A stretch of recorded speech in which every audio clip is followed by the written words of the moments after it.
नमस्कार, स्वागत है आप सभी का सी न्यूज भारत में और मैं हूं आपके साथ ज्योति श्रीवास्तव।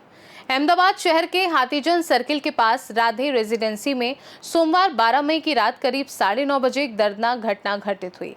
एक 4 महीने की बच्ची और उसकी चाची पर एक पालतू रोटवीलर कुत्ते ने अचानक हमला कर दिया। कुत्ते को ले जा रही महिला के हाथ से रस्सी फिसलने पर कुत्ते ने बच्ची और उसकी चाची पर हमला किया। इस हमले में बच्ची गंभीर रूप से घायल हो गई और उसे तुरंत पास के एलजी अस्पताल ले जाया गया, जहां डॉक्टरों ने बच्ची को मृत घोषित कर दिया। इस घटना ने पूरे अहमदाबाद में हलचल मचा दी है और नागरिकों में गुस्से की लहर दौड़ गई है। लोग बड़ी संख्या में विवेकानंद नगर पुलिस थाने पहुंचे और कुत्ते के मालिक के खिलाफ शिकायत दर्ज करवाई। अहमदाबाद नगर निगम ने कुत्ते को अपने कब्जे में ले लिया है और कुत्ते के मालिक दिलीप भाई गणपत भाई पटेल के खिलाफ मामला दर्ज कर उसे गिरफ्तार किया गया है।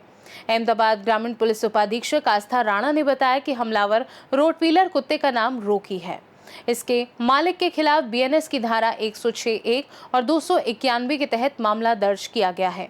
इस धारा का उद्देश्य है कि यदि किसी की लापरवाही से किसी निर्दोष नागरिक की मृत्यु हो जाती है तो उसे 6 महीने की सजा या जुर्माना लगाया जा सकता है।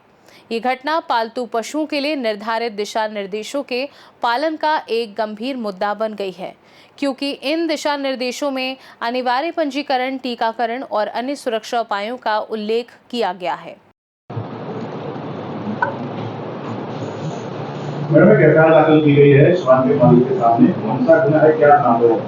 गई तारीख 12/5/2025 के रात के 9:30 बजे के आसपास राधे रेसिडेंसी मेमदाबाद के पास में हाथीजन सर्कल, वहाँ पे एक 4 मास की बच्ची को एक डॉग बाइट की वजह से उनकी मृत्यु हो गई है। तो विगत इस प्रमाण है कि जो डॉग है वो रॉकी नाम का डॉग है और उसका ब्रीड रॉटवाइलर है, जिसने बच्ची पर अटैक करके उनके माथे के भाग में बाइट किया है और जिसकी वजह से बच्ची की सारवार दरमियान डेथ हो गई है। तो गुना दिलीप भाई गणपत भाई पटेल जो डॉग के कब्जेदार है उन पर 106 और 291 कलम बीएनएस मुजब दाखिल करने में आया है।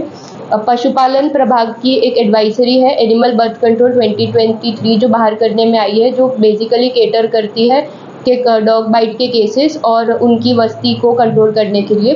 तो उसके हेठड़ गाइडलाइन के हिसाब से रजिस्ट्रेशन, वैक्सीनेशन और अन्य कई तरीके के नियमों का पालन करना जो भी डॉग के हैंडलर्स है या उनके ओनर्स है कंपलसरी है।